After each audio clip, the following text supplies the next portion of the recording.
Hello बच्चों, तो कैसे हैं आप सब। तो उम्मीद है कि आप सब बढ़िया होंगे। तो स्वागत है आप सबका आज की क्लास में। तो आज की क्लास में बच्चों हम जो बात करने वाले हैं वो आपका चैप्टर यानी कि ज्योग्राफी का ये आपका ज्योग्राफी जो है क्लास 6 का वो चैप्टर नंबर 5 है, पृथ्वी के प्रमुख परिमंडल। तो इसमें हम कुछ टॉपिक्स पे बात कर चुके हैं, जैसे भूमंडल के बारे में हमने बात कर लिया। इसमें हम सभी महाद्वीप के बारे में भी यानी कि समझ चुके हैं। उसके बाद जो हम लास्ट क्लास जो किए हैं उसमें हम जलमंडल के बारे में हम बात कर चुके हैं। जलमंडल में जो हम सभी महासागर के बारे में भी प्रमुख महासागर के बारे में भी हम बात कर लिए हैं। तो आगे जो हम आज बात करेंगे तो उसमें हम बात करेंगे वायुमंडल और जीवमंडल के बारे में।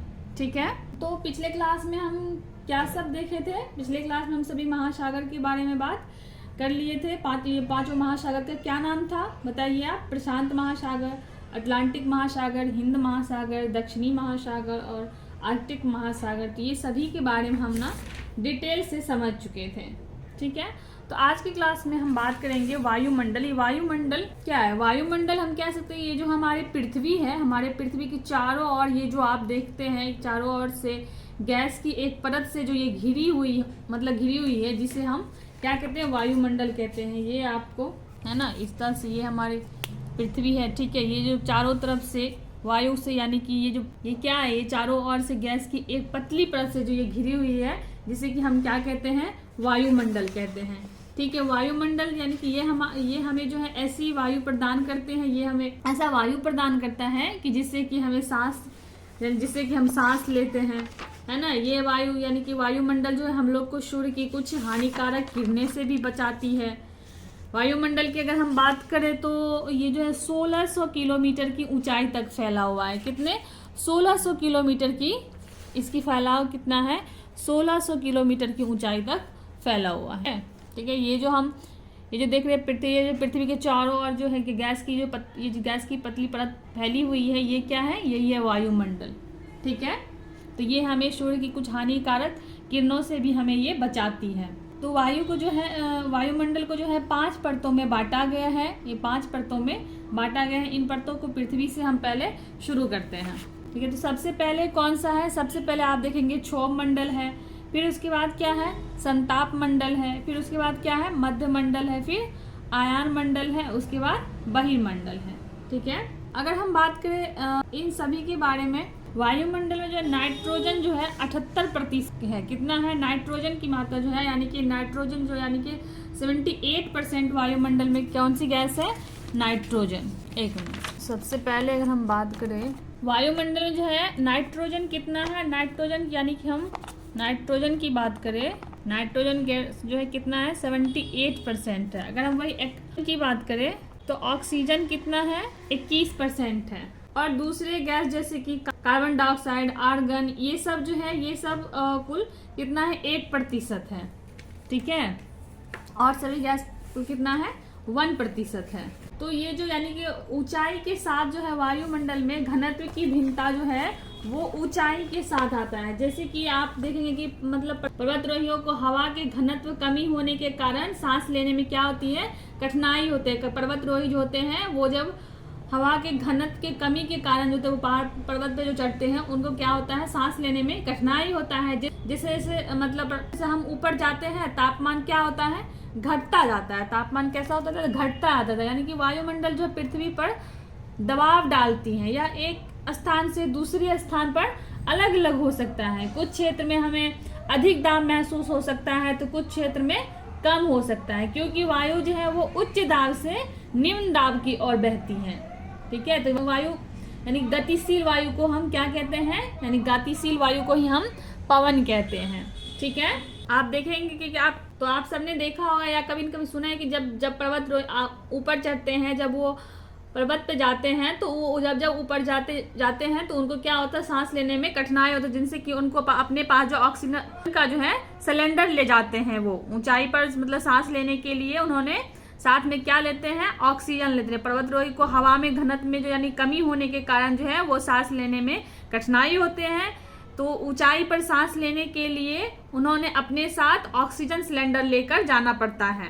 ठीक है, यानी कि ऊपर की ओर जाते हैं तो तापमान भी क्या होता है, घटता जाता है।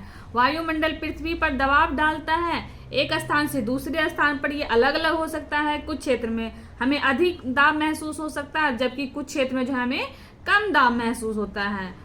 वायु दाब जो है वो क्या होते हैं, निम्न दाब से निम्न दाब की ओर, यानी कि उच्च दाब से निम्न दाब की ओर बहती हैं। तो यानी गतिशील वायु को ही क्या कहते हैं, हम पवन कहते हैं। ठीक है, आगे अगर हम बात करेंगे जीव मंडल के बारे में। ठीक है, जीव मंडल के बारे में अगर हम बात करें बच्चा, तो अगर हम बात करेंगे जीव मंडल के बारे में अगर हम बात करें तो जीव मंडल क्या हम यानी कि जीव मंडल वह स्थल है जहाँ जल हवा, यानी कि जीव मंडल स्थल जल हवा के बीच का एक सीमित भाग है। ठीक है, यह वह भाग है जहाँ जीवन मौजूद है। यानी कि ऐसे समझिए, एक मिनट ऐसे हम समझते हैं। ठीक है, हम ऐसे समझने का कोशिश करते हैं। मानते ये क्या है, वायुमंडल। ठीक है, ये मानते कि ये है ये भूमंडल और ये जलमंडल। ठीक है, इसमें बायोस्फीयर कौन होगा, इसमें यानी कि इसमें जो है जीव मंडल कौन होगा। अगर हम जीव मंडल की बात करें तो वो जीव मंडल इसमें कौन होगा। देखिए, जहां पर ये तीनों चीजें मिल रही हैं, ठीक है, जहाँ पे कि ये तीनों चीजें वायुमंडल, भूमंडल और जलमंडल, यानी कि जहाँ पर ये तीनों चीजें हमें मिल रही है, उसी को ही क्या कहेंगे, वही क्या है, वही यानी कि जीव मंडल का है। उसी को यानी कि कहाँ पे मिल रही है तीनों चीजें, यहाँ पे हमें वो तीनों चीजें मिल रही है। तो ये क्या हो जाएगा, ये हो जाएगा आपका जीव मंडल।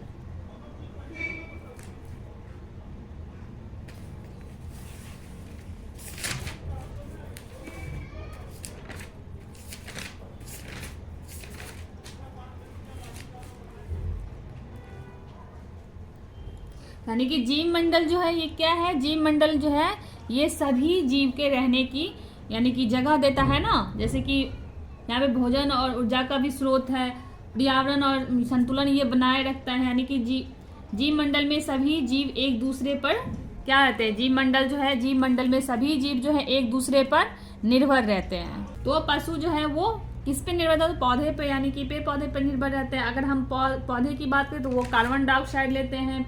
इसे आप ऐसे समझ सकते हैं, अगर एक भी जीव समाप्त हो जाए तो पूरा संतुलन क्या हो सकता है, बिगड़ सकता है। यानी कि क्या कह सकते हैं कि जीव मंडल जो वो स्थल जल तथा हवा के बीच का एक क्या है, सीमित भाग है। ये वह भाग है जहाँ जीवन मौजूद है या जीवन की बहुत सी प्रजातियां हैं जो कि सूक्ष्म जीव तथा बैक्टीरिया से लेकर बड़े स्तनधारी के आकार में भी पाए जाते हैं। मनुष्य सहित सभी प्राणी जीवित रहने के लिए एक दूसरे पे यहाँ पे निर्भर है, जीव मंडल से यानी कि जुड़े सभी एक दूसरे पे निर्भर है ना।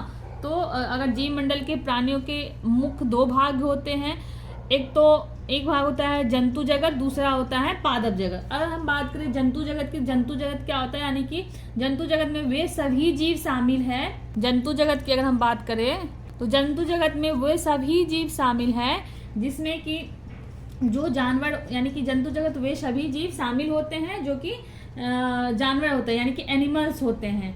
ये अपना भोजन जो है खुद नहीं बना सकते हैं ना, एनिमल्स क्या अपना भोजन खुद बना सकते हैं, नहीं बना सकते। ये एक जगह से दूसरी जगह जा सकते हैं, लेकिन ये आप ऐसे समझ सकते हो कि जंतु जगत में वे सभी जीव आते हैं जो कि चल फिर सकते हैं। ठीक है, ये एकदम आसान है कि ऐसे समझ लो कि जो भी चल फिर सकते हैं और अपना भोजन खुद नहीं बना सकते हैं। अगर हम बात करें वहीं पे पादप जगत के बारे में, तो पादप जगत क्या होगा, अगर हम वहीं पे बात करें पादप जगत की, तो पादप जगत में वे सभी जीव शामिल होते हैं कि जो प्लांट्स होते हैं, पौधे होते हैं। ये अपना भोजन, प्लांट जो है ये अपना भोजन खुद बनाते हैं। कैसे, तो प्रकाश संश्लेषण द्वारा।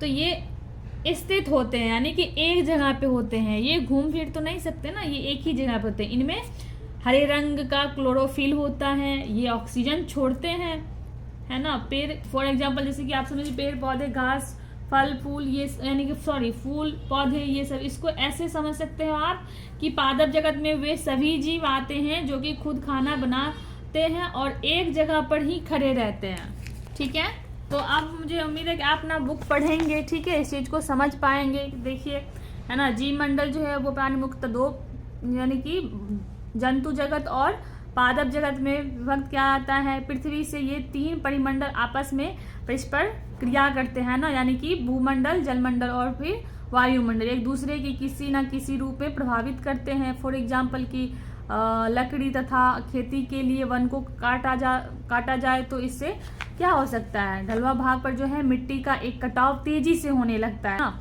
इसी कारण जो है यानी कि प्राकृतिक आपदाएं जैसे कि भूकंप से पृथ्वी की सतह में परिवर्तन हो जाता है ना। हाल ही में जो है सुनामी के कारण जो है अंडमान और निकोबार द्वीप समूह का कुछ भाग जो है पानी में डूब गया था, जिससे कि झील तथा नदियों में दूषित पदार्थ के यानी कि प्रवाहित होने से उनका जल मानव से यानी कि मानव के इस्तेमाल के लायक नहीं रह गया था। तो यह जल जो है दूसरे जीव को भी नुकसान पहुंचाता है। अगर विद्युत उद्योगों, तापीय विद्युत संयंत्रों तथा गाड़ियों का उत्सर्जित पदार्थ वायु को जो है प्रदूषित करता है। कार्बन डाइऑक्साइड जो है ये वायु का एक महत्वपूर्ण घटक है, लेकिन अगर कार्बन डाइऑक्साइड की मात्रा जो है वो उसमें अगर वृद्धि हो जाती है, वो अगर बढ़ जाता है तो पृथ्वी के तापमान में जो है तापमान में भी वृद्धि हो जाती है। इससे क्या होता है, इसे भूमंडलीय ताप कहा जाता है। तो यानी कि भूमंडल, वायुमंडल और जलमंडल के बीच के प्राकृतिक संतुलन को बनाए रखने के लिए हमें जो है संसाधनों का सीमित इस्तेमाल करना चाहिए, उपयोग करना चाहिए। ठीक है, तो चलिए आई होप कि आप वायुमंडल और जीवमंडल के बारे में समझ गए होंगे और आप एक बार अपने बुक को रीड कर लीजिएगा फिर से। ठीक है, और इस वायुमंडल को भी पढ़ लेना है आपको एक बार, और उसके बाद जो है जीवमंडल को भी पढ़ लेना है एक बार। ठीक है, उसके बाद आप जो भी क्वेश्चन बनाएंगे सभी आपसे बन जाएगा, मुझे उम्मीद है कि तो इस तरह से कुछ क्वेश्चन है, आप जरूर इसको सॉल्व कीजिएगा। ठीक है, तो चलिए आई होप कि आपके लिए ये क्लास हेल्पफुल रहा होगा। तो आज का ये जो चैप्टर है आपका, ये जो आपका चैप्टर है पृथ्वी के प्रमुख परिमंडल, तो आप प्रमुख परिमंडल इसको समझ गए होंगे। इसमें हम भूमंडल, वायुमंडल, जलमंडल और जीवमंडल ये चारों पढ़ना था, जिसमें कि हम सभी को समझ गए, सभी के बारे में बात कर लिए हैं। भूमंडल के बारे में हम बात किए तो भूमंडल में हमने सभी महाद्वीप के बारे में पढ़ा। ठीक है, उसके बाद फिर हम जलमंडल के बारे में हम बात किए, तो उसमें हम जो क्या कहते हैं सारे, फिर उसके बाद जो हम सारे महासागर के बारे में यानी कि हम सारे महासागर के बारे में बात किए। उसके बाद हम वायुमंडल के बारे में बात किए, तो वायुमंडल के बारे में बात किए। तो वायुमंडल की अगर हम बात करें तो इसे कितने 5 परतों में इसे बांटा गया, क्षोभ मंडल, संताप मंडल, मध्य मंडल, आयन मंडल और बहिर्मंडल, इसको हम समझे। फिर उसके बाद अगर हम बात करें जीवमंडल, तो जीवमंडल के बारे में भी हम बात कर चुके हैं। ठीक है, यानी कि जीवमंडल इसे समझते हैं यानी कि पृथ्वी पर जीवन संभव है, क्योंकि वायुमंडल जो है हमें हवा और सुरक्षा देता है, और जीवमंडल जो है सभी जीवों को रहने का स्थान प्रदान करता है। यानी कि दोनों एक दूसरे से कैसे हैं, जुड़े हुए हैं, और जीवन के लिए ये बहुत ही जरूरी है ना। तो चलिए आई होप कि आपके लिए ये क्लास हेल्पफुल रहा होगा। तो अब मैं आगे हम बात करेंगे हमारे देश भारत के बारे में बात करेंगे। ठीक है।